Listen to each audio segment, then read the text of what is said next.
Hi guys, welcome back to my channel, The Math Mentor, and this is part 2 of the advanced negative numbers.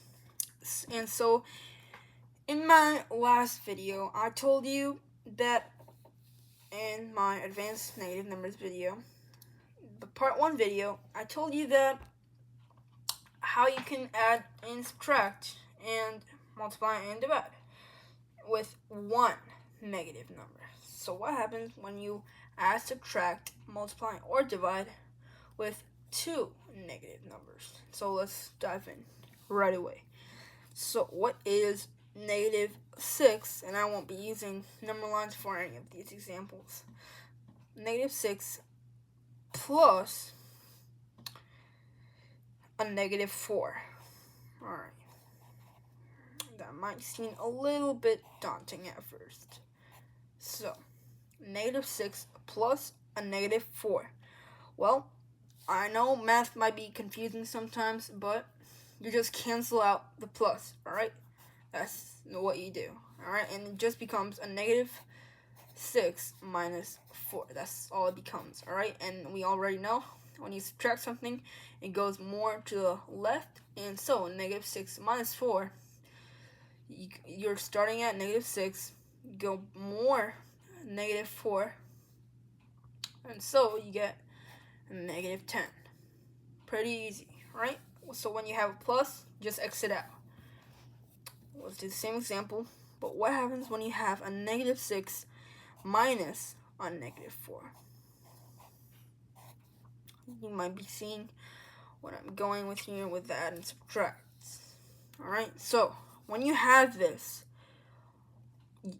when you have two negative numbers together, it just becomes a plus, both of them. And you just add both of them. Negative 6 plus negative 6 plus 4. That is equal to negative 2, right? We start at negative 6. We go 4 to the right since it's adding, and we get negative 2, right? So when you have two negatives, you just make both of them positive. Alright, let's do... I'm going to use the same number. No, actually, I'm not going to use the same number. So let's do negative 8. Actually, I'm not going to use negative 8. It doesn't have to be negative. So, anyway. 8 minus a positive 5. Alright, so what do we get when we have negative 8 and, not a negative, sorry. 8 minus a positive 5. Right, so what do you have when you get that? Alright, same thing. You're supposed to cancel out the positive. Alright, so same thing. Cancel out the positive. 8 minus 5, that just becomes a 3. Alright, so 8 minus 5, that just becomes a 3. Just a normal subtraction problem. Pretty easy.